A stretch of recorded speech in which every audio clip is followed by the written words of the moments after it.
Hello again, and thank you for visiting my page, World Issues Organization. And what I'd like to further discuss today is education and what people have viewed education as and what we need to view education as today so that we can move forward. Education has basically been viewed as a business. School is no longer a necessity. It is a business. The reason why I say this is because I can see it in my mind and I understand that students need to come together and they need to stop paying for school. They need to stop going to school. They need to stop investing in school because at the end of the day, let's face it, you put in thousands and thousands of dollars into your education, yet you finish school with a diploma and a degree, a paper that basically says you went to school and you got these marks and now you expect a job. What people have failed to understand is that there's 7 billion people in this world and not everybody is going to have a successful career. Not everyone's going to find a job. Not everybody is meant to be a lawyer or a doctor. Some people are just meant to be bums, or they're meant to be artists, or they're meant to just be homemakers.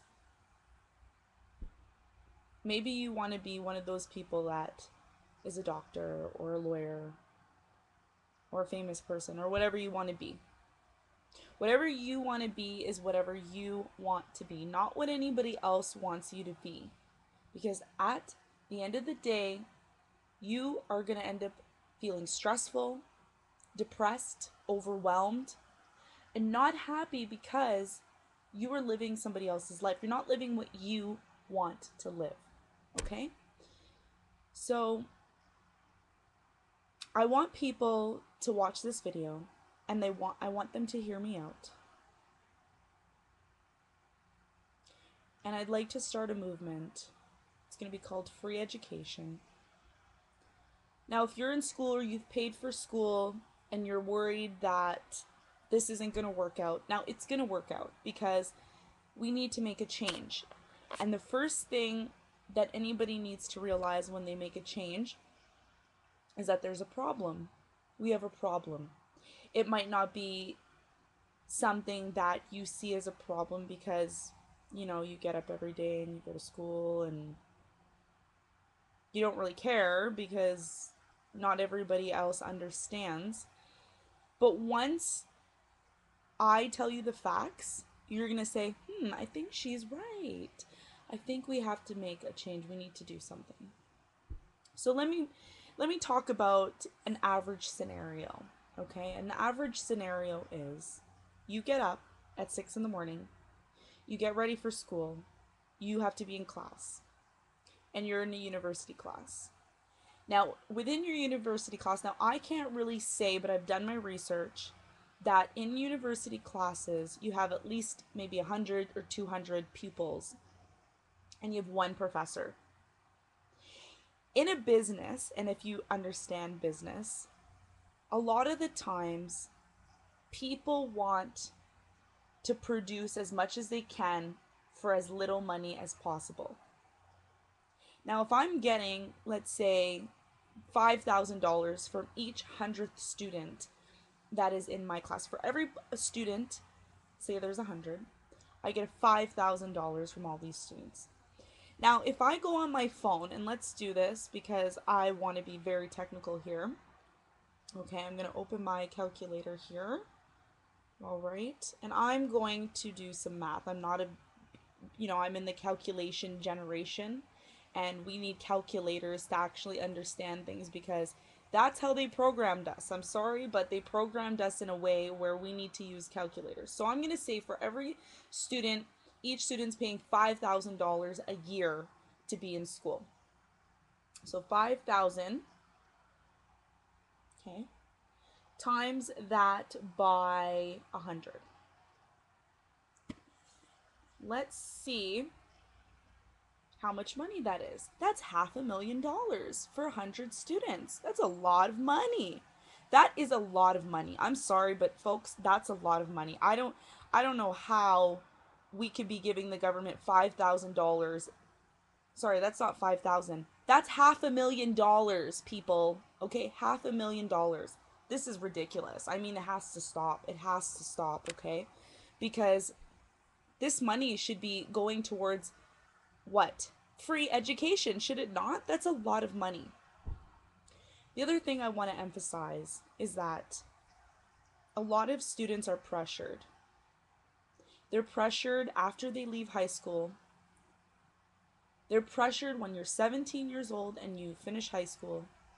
The teacher says, okay, guys, fill out what you want to do in university. At that point, you have to know what you want to do in university. You have no choice. And your parents are down your back saying, Joanne or Paul, hello, you need to go to school. You need to carry on the family's name. We need money. You need to go to school. You need to make something of yourself. Some of these students feel like they don't want to go to school. They drop out of school. They go to school and they drop out of school because they are not happy. They do not want to be pressured. Do not pressure someone into doing something. When somebody feels like they're ready to make a name for themselves or become something that they want to be, they will do that when they're ready. But there's no need to force somebody to do something that they don't want to do. It's not right and it's not ethical. I'm sorry. Now, the government may argue and say, well, we provide OSAP. I want the government to take time and fill out all those OSAP papers and all the things that they have to go through just to apply to school. Why does it have to be so hard to apply to school? It should be easy. I should be able to go and say, listen, I want to take this course. Let's do it. Secondly, there should not be 100 students in one class. I don't care if it's university or not. People should be able to be in small groups because that's how people learn. People can only learn if they have individual attention on them. Some people learn differently. Some people learn through hearing. Some people learn through seeing. Some people learn through talking. Some people learn through groups. Some people learn through personal experiences. Now, most of the stuff that I'm talking about, it's from personal experience. I didn't read a book. I didn't, go online and type everything up and, most of it's from my own experience, and I've experienced a lot of things. Now, I may have not experienced going to university or going to college, but I have friends that go to school and they tell me about these things, and I've done a little bit of research because I've had to do the research, but it's common sense. You're not in a class with 6 people. You're not in a class with 8 people. You're in a class with 100 people, and you're paying $5,000. Okay. Now, the second portion of how I can better this situation. What I'd like to do is I'd like people, if they're willing, if they feel that what I'm saying makes sense, we need to create our own schools, our own independent student. Now, this is what Occupy Toronto has done. They've created their own databases. They've created their own housing, their own stuff, because they want to prove to the government that, listen, we don't need you. All you've been doing is causing havoc and pain for us. Now, if I could create a group, it doesn't have to be a group of 1,000 people. It could be a group of 20 people, 30 people, maybe even 100 people. And we incorporate the people that can't find jobs. Now, let's say you went to school and you went to school for finance, but you can't find a job because the economy's in shambles. You can come and volunteer and be your own teacher and make your own group and talk about your own stuff about finance or business or whatever you enjoy doing, and have a group of 6 people. And within that group of 6 people, you can basically talk about, maybe you want to do some research over the internet. in the libraries. We don't need to go to university to do it. We can go to a library and we can study out of a library, out of a book, okay? And I can go on the internet and I can do research. I don't need a professor who's been in a university for 20 years to teach me these things, because you know what the professor is going to say to you? Go and research it yourself. That's what he's going to say to you. He's going to say, go and research your own stuff. I'm just going to grade it. That's all I'm going to do. I'm just going to see if you did it right. And at the end of the day, you're going to do it anyways, whether somebody is there to monitor you or not. I mean, you're a 25-year-old student. You've been in university for 5 years. You don't need someone to monitor you. All you need is feedback from your other people in your group. So you have group A, and then group A does financing. Group B does arts. Group C does law. Group D does sciences. And group E does mathematics. I mean, it's very simple. We don't need to be in university or be in a college to say, oh, okay, well, we need John Doe to tell us, you know, we did excellent because, you know, no. Because all education is a business, and it's remembering stuff. Remember what you learned out of the textbook and show me that you understand it. When somebody is learning something, you don't pressure them to learn. They learn in their own time. Everybody learns at their own pace. When I was in school, I had an IEP. That represents independent IEP, independent education diploma, or independent learning, okay? And I had a lot of issues. I still have a lot of issues when it comes to learning. But a lot of the things in my school didn't challenge me. I wasn't challenged enough. And I think that if we're challenged more and we're in smaller groups, we can be challenged more by working with other people that are on our levels and working with that group. Because once you work with a group more and more, you become more immune, or you become more understanding of the group.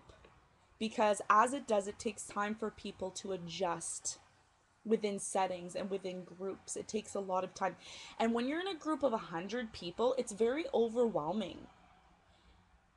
It's like Aristotle.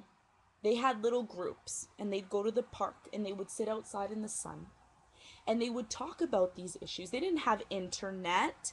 They didn't have libraries. Well, I mean, they had libraries, but they didn't have the things that we have today. We have a lot of resources, a lot. So what I don't understand, and maybe you can comment and help me understand, is why do we need to go to school? Why do we need to be in a college or university with 100 people or 20 people and pay $5,000? Why do we need to do that? And then on top of that, we go to school, we do all this schooling, and then we can't even find a job. What am I supposed to do? Tell me, because I really want to know. It really doesn't make any sense to me. I paid $5,000. I've been going to school for 10 years. That's 5, 10, 15, 20, 25, 30, 35, 40, 45, 50. That's $50,000 in 10 years. I could have saved that $50,000 and I could have made my own bloody business. Why do I need to go to a school and give you my money and prove to you that I am smart or that I am capable of doing a specific job? I don't understand why. And I really want someone to answer this question for me, because I'm very confused as to why. It doesn't make any sense to me. And this is why I've chose not to go to school. I've chose to make my own money the way I need to make my own money and do what I need to do. Because it makes absolutely no sense to me. And the problem is, people get up and they still give their money away to this government. Education is a right. It is a right. Just like food is a right, water, clean clothing, clean house, a bed to sleep in, health care. These are all rights. Did everybody forget about it? Did everybody forget that education is a right? And we have a right to free education? I'm a Canadian citizen. I should have a right to have free education. I mean, come on now. This is a real big issue. I'm going to be starting a petition I'm going to be going around to different colleges and universities. I'm going to have a paper, and I'm going to give my YouTube address, and I'm going to have students, if they're interested, to check my video out. And I want to create a specific day, perhaps very soon, where we will be boycotting colleges and universities. And